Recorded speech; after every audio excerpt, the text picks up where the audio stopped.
We're in underwear a lot, aren't we? It's got a big job, too. Be comfortable, stay put, work long hours, and smell great? Enter Mack Weldon. It's smart design, premium fabrics, and really simple shopping. Plus, they'll refund your first pair if you don't like it. But you'll love it. I love mine. It's super comfortable. The design is really smart. It's awesome. Go to MackWeldon.com and get 20% off your purchase using the promo code Fictional.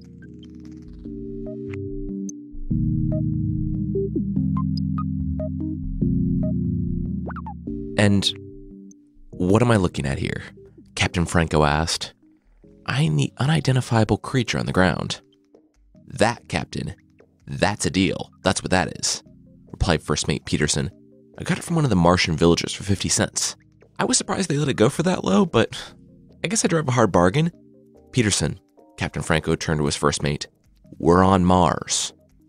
All villagers here are Martian villagers, so just say villagers. The captain pointed a second time to the strange creature. So, what is it? They call it a wub, Peterson replied, taking another look at the thing himself. Captain Franco squinted. It looks sick, he blurted. I'm not sure about that.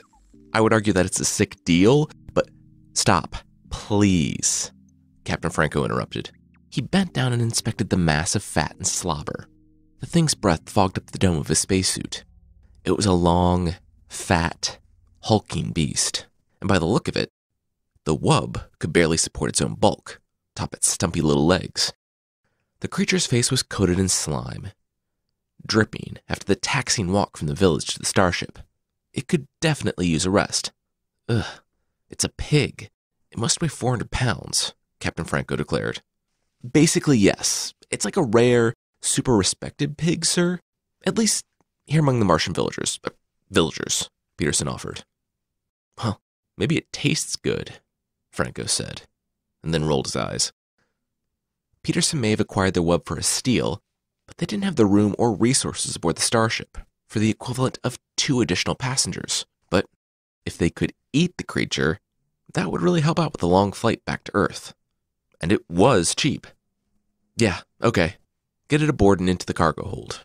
We're taking off soon. Peterson handed the wub's lead to a crewman, and the creature lumbered to its feet, an act quite difficult in itself, and slowly waddled onto the ship.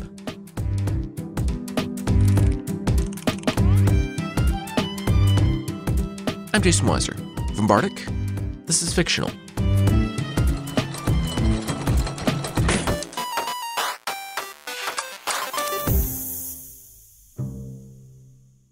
Oh my gosh, what is that? French asked Jones. All the animals had survived takeoff, and Jones, on the captain's orders, had been tasked with fetching the fat, sweaty mass of flesh called a wub. It had been a solid 20-minute process to drag the 400 pounds of wub down the narrow corridors, the creature's slobber and slime smeared along the metal walls. Kicking the wub every now and then seemed to help, though it was so well padded that Jones wondered how much of a difference it actually made. Eventually, he resorted altogether to just kicking the beast down the hall. The wub would take a few steps before stopping to catch its breath, a melancholic look plastered on its downcast face.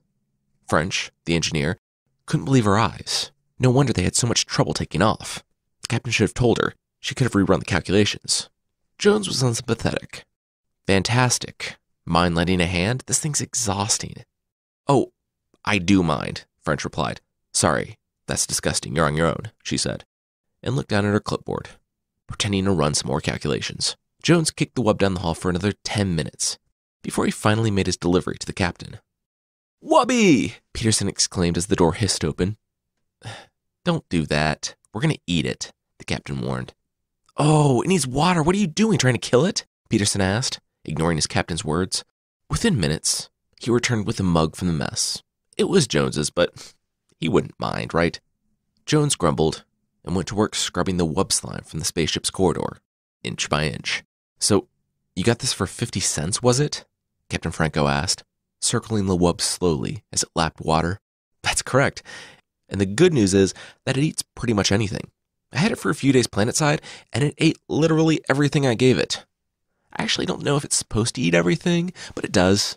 It's a nice little pet. If you can get past the slime, and the smell, and the taking forever to walk anywhere, It is sweet, though. I'm going to stop you right there. Doesn't matter what it eats. Doesn't matter that it's thirsty. The only thing that matters is how good it tastes. Am I right? The captain said, still eyeing the creature. Yeah, I'm actually not very comfortable with this topic. The captain held up a hand, but didn't break his stare. Look, Peterson, food's already short. I totally understand that you like the thing, but let me be the first to say that I do not care at all. He walked closer to Peterson. We pick up animals for rich folks back on Earth to eat or dress up or whatever people with too much money need private off-world zoos for, and this thing, this wub, wasn't on the list. If we have any more food spoil, it's going to start looking pretty good. I mean, I'm not thrilled about it, Captain, but I understand. Also, that wasn't me complaining. The captain looked at him, dumbfounded. What are you talking about? We're the only ones in this room. Peterson shrugged, and then his jaw dropped. No! What? The captain asked. Captain, we're not the only ones in this room.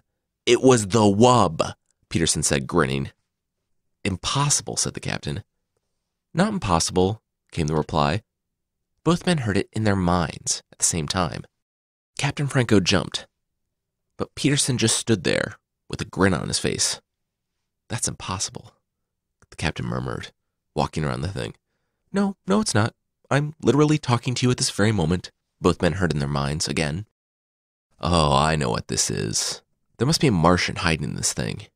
A native, a stowaway, wearing the thing's skin all tauntaun-like. Maybe we should cut it open and see, Captain Franco threatened. Again with the cutting and killing. Is that all you guys think about? The wub replied. The wub then let out a large belch and asked the captain and Peterson to please pardon its rudeness. I really don't think there's a native hiding in there, Captain. I mean, if there is, that's a major commitment to the craft. I think the wub can really talk. Can't you, little guy? The wub wagged his wub tail, and Peterson scratched him underneath his neck folds, then promptly wiped his slimy hand on a nearby table. Jones! The captain bellowed. A moment later, Jones came running into the room, wearing a pair of gloves and brandishing a sponge. He made it exactly 10 feet of wub slime down the corridor before being called back. Jones, call the cook to come up here and measure a beast for the slaughter. Jones sighed and nodded, and he removed one of his gloves as he crossed the room to press the intercom button right next to Captain Franco. To tell the cook to come up to the captain's quarters, he paused and looked at the wub before adding that the cook should bring his big knives. Not wanting to interrupt, the wub waited until the call was finished before interjecting that, hey, not to be rude, but he and the captain disagreed on some fundamental issues regarding the wub and eating of said wub. If possible, he'd like to talk to the captain privately in the captain's office. The captain took a long time to think about it. Sure.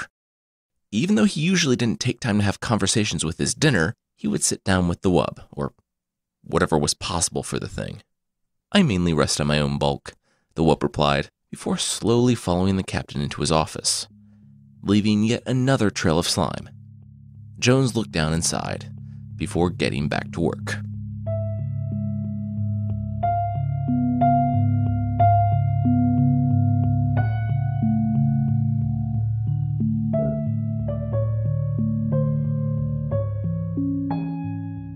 Please forgive the wait, the wub said, panting, as it finally came to a rest on the captain's floor after a grueling 15-foot walk. I seem to be addicted to all forms of relaxation. Oh, welcome to an exclusive club called Everybody, the captain replied. So, you're a wub. That's what the natives call us. We have a different name in our language. It sounds closer to... Language? Captain Franco cut in. That leads me to another question. Have you met the Earthmen before? How do you know English? Oh, I don't, the wub replied. Then how are we having this conversation? I don't really communicate using language. Sounds barked and uttered at other creatures. Too much work. No, I examine your mind. I'm actually in there right now, taking a stroll through your semantic warehouse, as I like to call it, examining your Captain Franco interrupted again. I don't know what any of those things mean, so I'm just going to assume it's not a terrifying invasion of privacy on the deepest level. Yes, well, we wub or wubs or wooby, I don't know. English plurals can get so confusing. and I see that you don't have a firm grasp on them yourself. You see, we wub are an old species. We're thinkers, not so much doers. It got to the point where we, obviously, couldn't rely on our own physical defenses, he said as he motioned to the bulk that he had trouble shifting 20 feet. So we developed other ones. We're too heavy to run, too soft to fight, and honestly, the idea of killing something just gives me the heebie-jeebies. Then how do you live? The captain asked. The wub shrugged as best he could. Plants, vegetables. Really, we just eat about anything.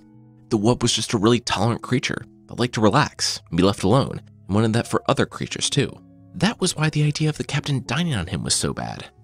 In addition to imagining the cook butchering the wub, cooking up bits, saving the rest in the freezer, and then probably just throwing it out when it started to smell funky after being pushed to the back and forgotten about in a to-go container that someone forgot to write the date on. The wub continued. I'm gonna level with you. I've been in the heads of creatures who have eaten a wub. We're delicious. But this is a big deal for your species. You have found a new sentient life form on Mars. It's a landmark discovery.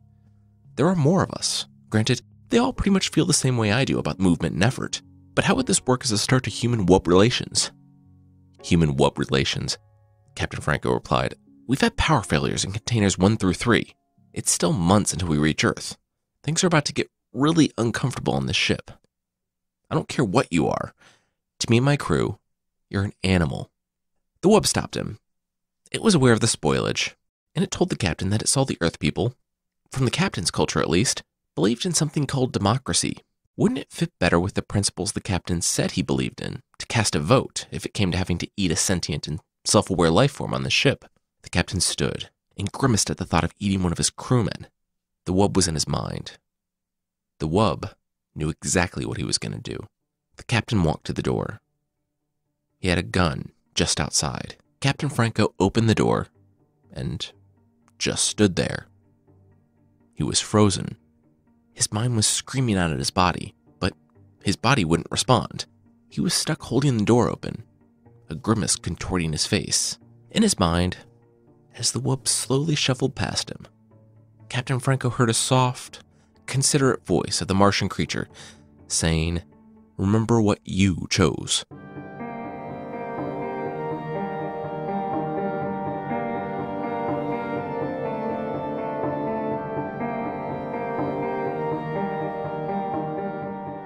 We'll see that this captain, who's already on a short fuse and really wanting to eat the wub, will not take this development well, but that will be right after this. Zola is the wedding company that will do anything for love, and they're reinventing the wedding planning and registry experience with over 500 top brands and 50,000 gifts, experiences, and cash funds. Zola Registry has everything you love about your favorite department stores, plus honeymoon funds, fitness classes, wine subscriptions, and a lot more. Personally, my wife Carissa and I would have loved to use Zola Registry when we got married. It's easy for couples and guests, and their friendly customer service team goes above and beyond, from helping you pick out the perfect blender to walking grandma through the registry. Then, with Zola's top-rated app for iPhone, iPad, and Apple Watch, you can manage your registry on the go, like over 300,000 couples have. Best of all, your Zola Registry automatically integrates to your Zola Wedding website, so guests can shop and get all their details in one place. I cannot stress enough how helpful this would have been for us, and their group gifting options are also really cool. To sign up with Zola and receive a $50 credit toward your registry, go to zola.com/fictional. That's Zola, ZOLA.com/fictional to sign up for a $50 credit towards your registry. Casper's a sleep brand that continues to revolutionize its line of products to create an exceptionally comfortable sleep experience, one night at a time. They've got 3 models, the original Casper, the Wave, and the Essential, all perfectly designed to soothe and cradle your natural geometry. Their breathable design helps you sleep cool and regulates your body temperature throughout the night. And it's delivered right to your door in a small, how do they do that size box with free shipping and returns to the US and Canada. The best part is that you can be sure of your purchase with Casper's 100-night risk-free sleep on it trial. I mean, you spend 1/3 of your life sleeping, you should be comfortable. If you're skeptical about a mattress that comes in a box, we were too. But now we have one in every bedroom of our house. And all it took was, seriously, 1 night of sleep. Start sleeping ahead of the curve with Casper. Get $50 towards any mattress purchase by visiting casper.com/fictional and using fictional at checkout. That's casper.com/fictional offer code Fictional for $50 off of your mattress purchase. Terms and conditions apply.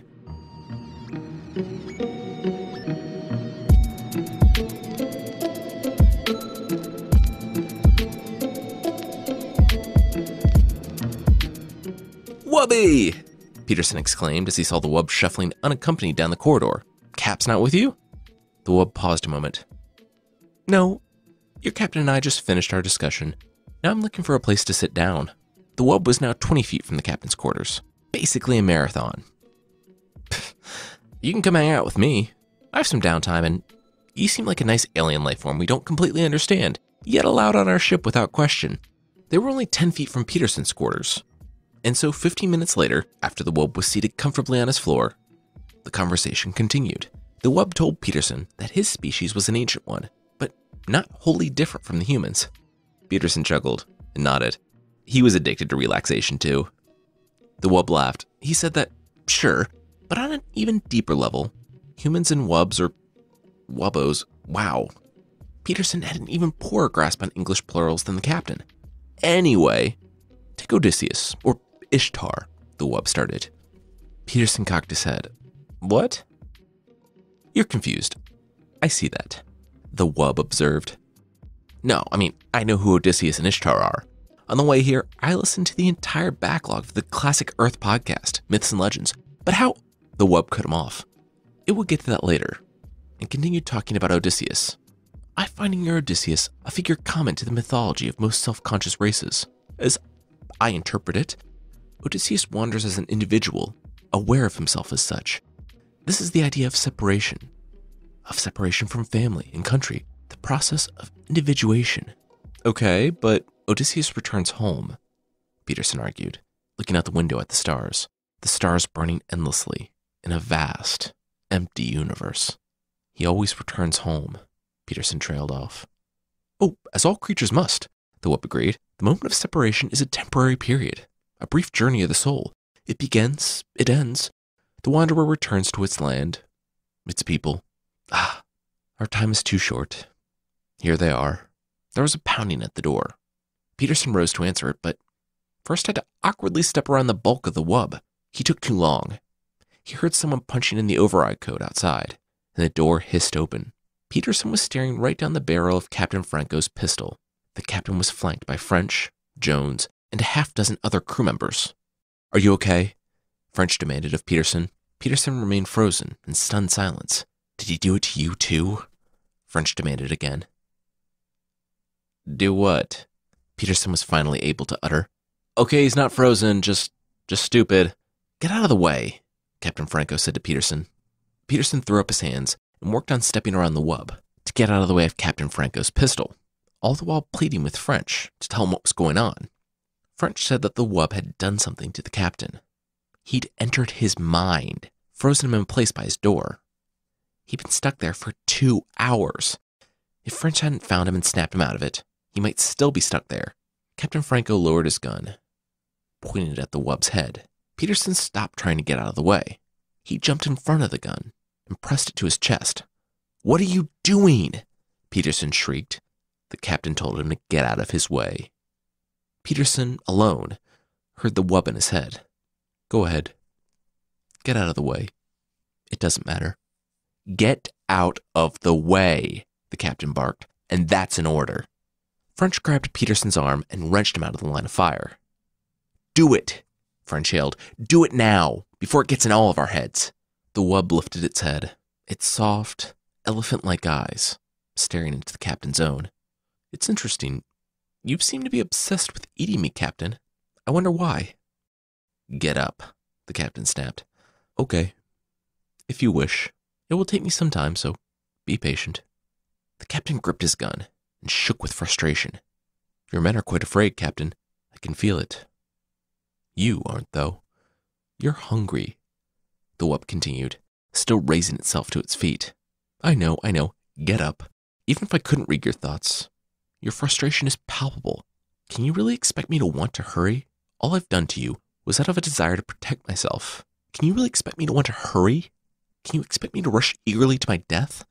I'm a sensible being, like you, or some of you, the wub said, Watching the extra crew members back up toward the door, the wub continued, talking as it took its time rising to its feet. Back on Mars, as you call it, I saw your ship land. I was so intrigued. It was the first Earth ship I'd ever seen. I was eager to learn all about you. I saw Peterson here looking for animals. And so I planted a bit of a suggestion in the minds of the natives, with a price Peterson here couldn't pass up. See? The thing has been manipulating us the entire time. Who knows what it's planted in our minds?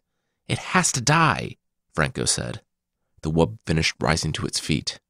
It rubbed its sweaty tail on the metal floor. I like Peterson's room. It's warm. It's close to the jets. Atomic power. You've done so many wonderful things with it, but so many horrible things too. Apparently your scientific hierarchy is not equipped to solve moral, ethical... Enough! Stop talking, Captain Franco commanded. He turned to his crew and announced that he'd try to hit the brain. That wasn't good for eating. If he hit the ribs or something, they'd be picking bones out of the meat for weeks. Okay, Captain, please, Peterson said. What harm has it done? Has it done anything? I'm asking you. Regardless, it's mine. I bought it. It doesn't belong to you, and I won't let you shoot it. Franco ignored him as he bent down to the floor and pressed the pistol to the area that could somewhat be described as the wub's chin. The wub looked at the crew members with a sad, resigned look. I'm going out. I can't handle this, Jones said. Yeah, me neither. French piped up, face pallid and sickly, and let go of Peterson. Tears started to drop from Peterson's eyes. He pleaded with his captain. The wub was just talking to him about myths. He wouldn't hurt anyone. The captain didn't look away from the wub. He told Peterson that if he didn't want to be in the room when he pulled the trigger, he better leave now. Peterson sobbed and pushed past the other crew members in attendance. The wub watched him go, and then looked at the captain. This is a foolish thing. I'm truly sorry you want to do it. There was a parable that your savior related. But the wub stopped short, as the gun pressed harder into its chin region. Okay. I have one final request, Captain. I know you'll kill me. I can see it in your mind. I only ask that you look me in the eyes while doing it. The captain gazed down. I can look you in the eyes, he said. Back in the farm, we had hogs. Dirty, razorback hogs. I can do it. Staring down at the wub, into the gleaming, moist eyes, he pulled the trigger. A spray of brain and bone fragments peppered the walls of Peterson's quarters. As the wub's bulk thudded to the ground, it was dead.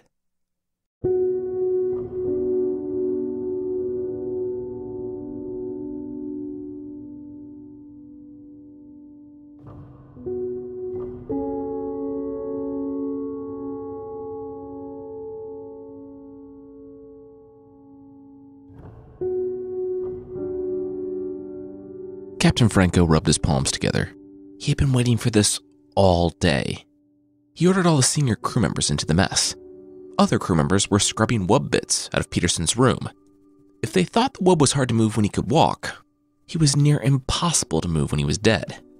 They actually slaughtered it there on the floor in Peterson's room and took it down to the kitchen bit by bit.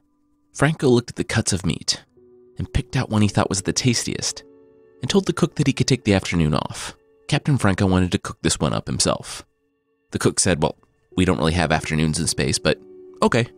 Franco hadn't even tried the wub yet, as he clanged the plates down on the table. Peterson was there, downcast, as were French and Jones.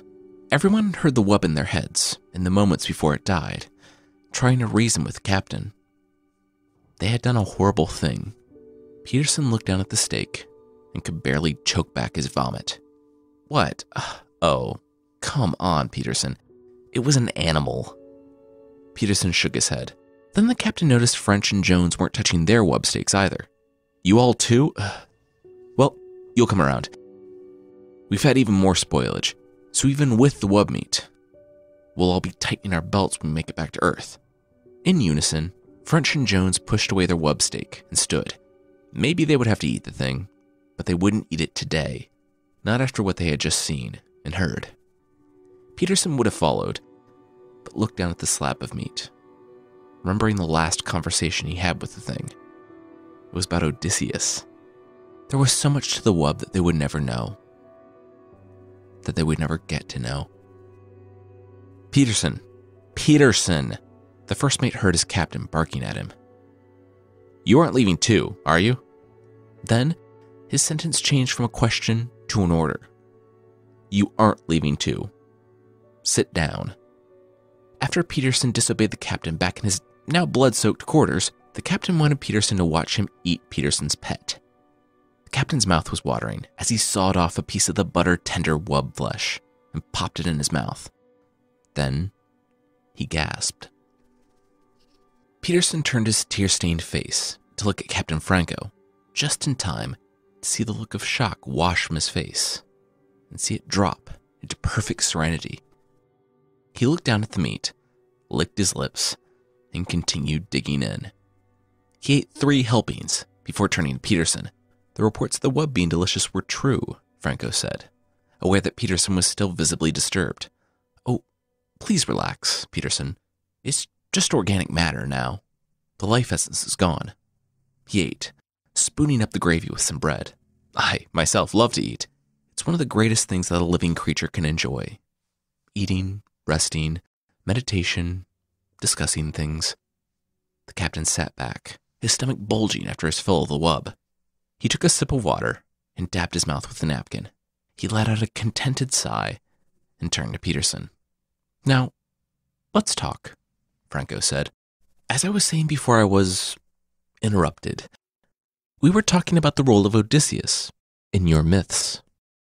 Peterson froze. He had never once discussed Odysseus with Captain Franco. He'd only talked about Odysseus with the wub. Peterson didn't hear the rest. He sat frozen, staring at the man who was his captain just a few moments ago. The wub. He had no idea how it had happened, but they had underestimated it. He had underestimated it. It had wanted to die all along, to continue on in the form of Captain Franco. Peterson tried to hide the chill that ran down his spine. They still had so far to go, all trapped inside the ship with this thing, before reaching Earth, if they made it at all.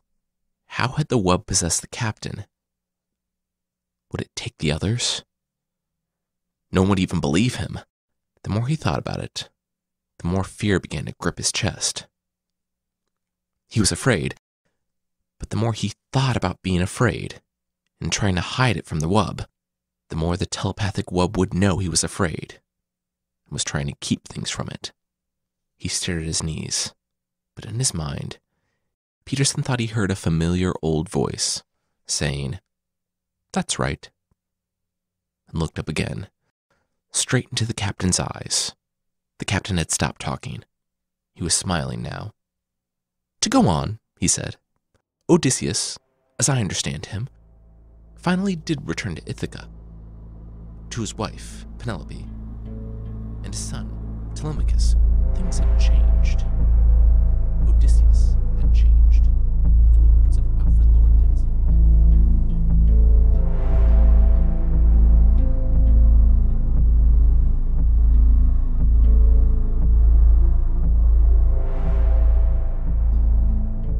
This story does an amazing job of keeping you guessing, and I love it when, with a twist at the end, a story can make you reread it and reappreciate it with a deeper knowledge of the characters.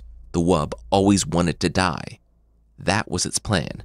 When it comes to the transference of consciousness, I'm not sure if it was looking the captain in the eyes when he killed it, or some combination of that with eating him, or if it was simply eating the wub. The other characters aren't shown explicitly partaking in the wub meat, so if it's the latter, the ship's about to have a body snatcher situation on its hands. I also like how you just can't pin the wub down in terms of motivations. Is it actually kind of a pacifist, or is it making itself look weak and vulnerable to entice predators to eat it, thus transferring its consciousness into a stronger creature? Furthermore, I like how we don't even know Captain Franco. Was he really worried about his crew and their food, or did he feel threatened by the wub and wanted to kill it, or did the wub simply plant hunger in his mind, like it suggested to the natives on Mars to sell it to the Earth ship, and by taking the captain, ensuring that it would go to the most powerful person on the ship? Everything the wub does was to work towards its death. and I love how the turn at the end changed the motivations to allow us to look at the story in a whole new light. If you want to read the work in its entirety, I really recommend it. It's on fictional.fm/library, and it's called Beyond Lies the Wub by Philip K. Dick. If you like this move into a more modern fictional work, let me know, and we can do more stories like this. I love this stuff. And with the other public domain works we cover for this show, and Myths and Legends, I almost never get to talk about sci-fi.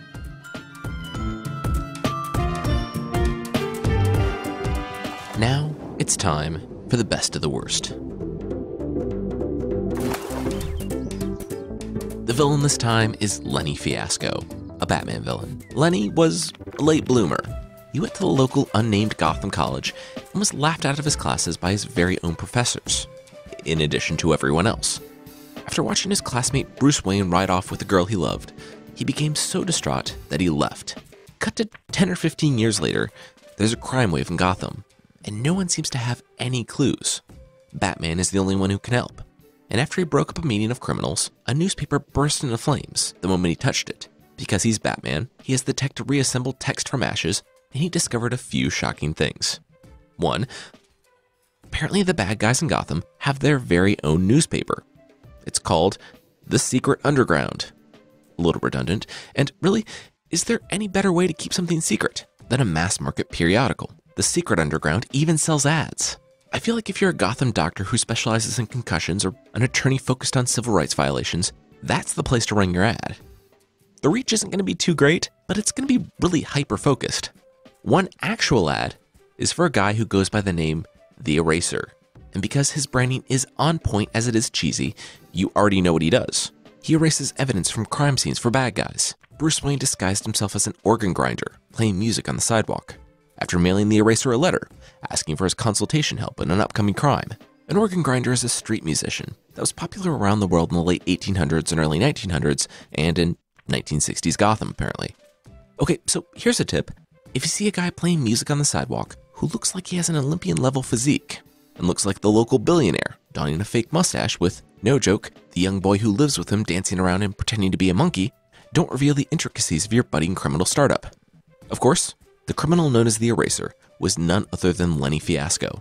Having become so accustomed to erasing his mistakes, he tried his hand at erasing the mistakes of the Gotham criminal underworld. He wore a yellow striped suit, pointy black shoes, and a custom helmet that looked like an eraser that could erase any trace of any crime. He was ready for Bruce, too. He recognized the scent of Bruce Wayne's aftershave after sitting behind him in class all those years ago, and he met the still disguised Bruce at the staged crime and revealed his true identity. Bruce got in a, "Hey, weren't you always a massive failure?" before being hit with knockout gas from the Eraser's shoe.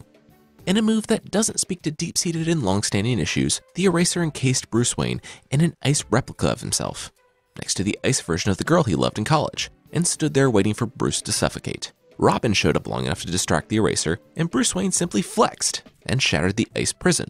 They subdued the criminals their normal way, via back concussions, and showed up as the Eraser was being admitted to prison.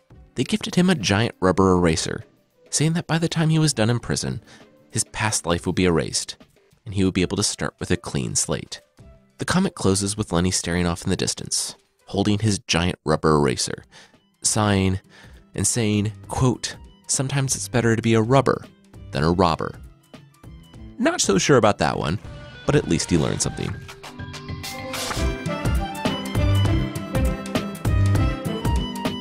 That's it for this time.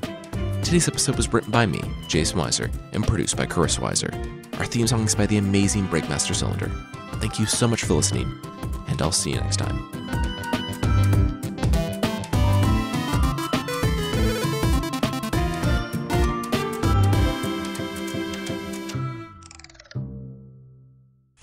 If you listen to this podcast and you wear underwear, which I'm kind of hoping is everybody, you're in luck.